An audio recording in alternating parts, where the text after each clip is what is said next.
Now, Honorable Prime Minister.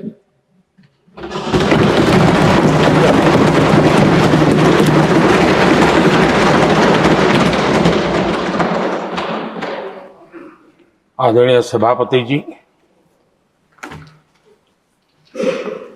एक ऐसा अवसर है जो हमें इस सदन में हर 2 वर्ष के बाद कुछ भावुक पलों में डुबो देता है। इस विशेष अवसर पर आपने मुझे अपनी भावनाएं प्रकट करने के लिए जो अवसर दिया, इसके लिए मैं आपका बहुत बहुत आभारी हूं। आदरणीय सभापति जी, सदन के अंदर अनेक विषयों पर चर्चाएं होती हैं। हर किसी का बहुत ही महत्वपूर्ण योगदान होता है। कुछ खट्टे मीठे अनुभव भी रहते हैं,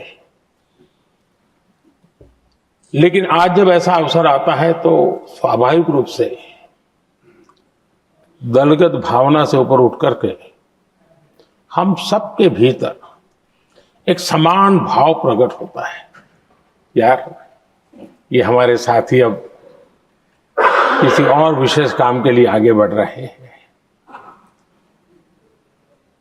यहां से जो साथी विदाई ले रहे हैं, कुछ फिर से आने के लिए विदाई ले रहे हैं और कुछ विदाई के बाद यहां का अनुभव लेकर के समाज जीवन में कुछ न कुछ विशेष योगदान के लिए जा रहे हैं। जो जा रहे हैं लेकिन आने वाले नहीं हैं, उनको भी मैं कहना चाहूंगा कि राजनीति में कोई फुल स्टॉप नहीं होता है। भविष्य आपका भी इंतजार कर रहा है और आपका अनुभव, आपका योगदान राष्ट्र जीवन में हमेशा हमेशा बना रहेगा। आदरणीय सभापति जी, इस सदन में जो भी सदस्य माननीय हमारे विदाई ले रहे हैं, कुछ सदस्य ऐसे हैं जिनको शायद उस समय जाने का समय कार्यकाल आएगा जब सदन नहीं चलता होगा। कुछ है जिनको ऑलरेडी सदन के दरमियान ही विदाई मिल रही है। लेकिन ये जाने वाले सभी माननीय सांसदों का बहुत ही उत्तम योगदान है, इसलिए लेकिन मैं जरूर कहूंगा,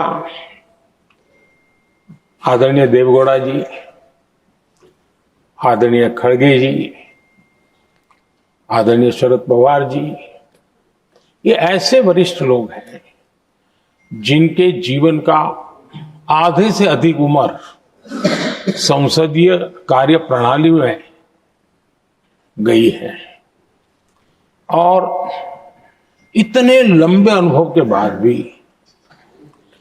सभी नए सांसदों ने सीखना चाहिए वैसे समर्पित भाव से सदन में आना, जो भी हमसे उनसे बन सकता है उतना योगदान करना, यानी समाज में से जो जिम्मेवारी मिली है उसके प्रति पूरी तरह समर्पित रहना, ये इन सब वरिष्ठ लोगों से हम जैसे सबको सीखने जैसा है और मैं उनके योगदान की भूरी भूरी सराहना करूंगा, क्योंकि इतना लंबा कार्यकाल छोटा नहीं होता है, बहुत महत्वपूर्ण है। उसी प्रकार से हमारे उपसभापति जी हरिवंश जी विदाई ले रहे हैं। हरिवंश जी को लंबे समय तक इस सदन में अपनी जिम्मेवारी निभाने का अवसर मिला है। बहुत ही मृदुभाषी, सदन को चलाने में सबका विश्वास जीतने का निरंतर जिन्होंने प्रयास किया। और मैंने देखा है कि संकट के समय ज्यादातर उपसभापति के ही जिम्मे आ जाता है कि भाई आप संभाल लेना जरा, तो उनको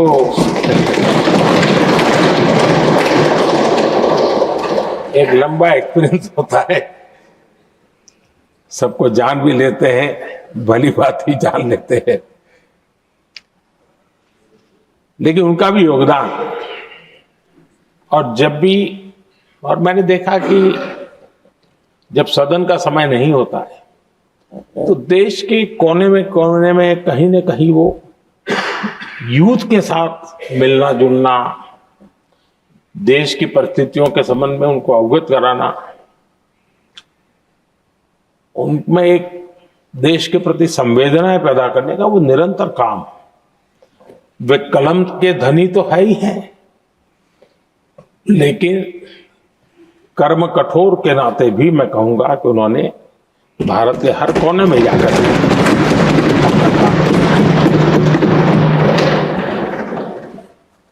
आदरणीय सभापति जी, कभी कभी किसी समय हम सुनते थे कि सदन में बहुत ही हास्य विनोद व्यंग्य का अवसर मिलता रहता है। इन दिनों शायद धीरे धीरे कम होता जा रहा है, क्योंकि 24/7 मीडिया की दुनिया ऐसी है कि हर कोई कॉन्शियस रहता है। लेकिन हमारे आठवले जी हैं जी, सदाबहार है।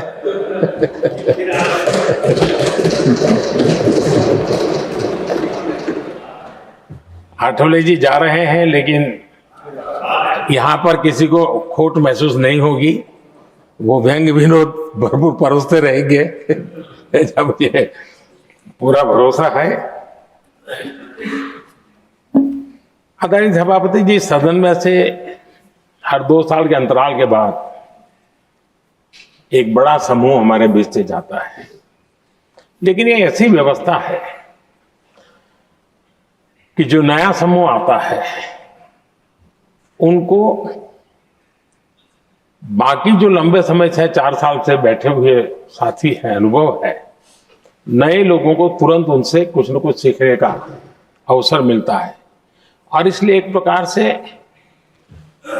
यहाँ की जो विरासत है वो कंटिन्यू प्रोसेस हमेशा रहती है।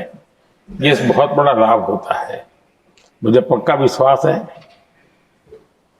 कि जिनको इस बार जाना नहीं है वो भी, जो नए माननीय सांसद आएंगे उनको उनके अनुभव का लाभ मिलेगा और उनका योगदान भी सदन को और समृद्ध करेगा, ऐसा मेरा पूरा विश्वास है। आदरणीय सभापति जी, हम लोग जानते हैं कि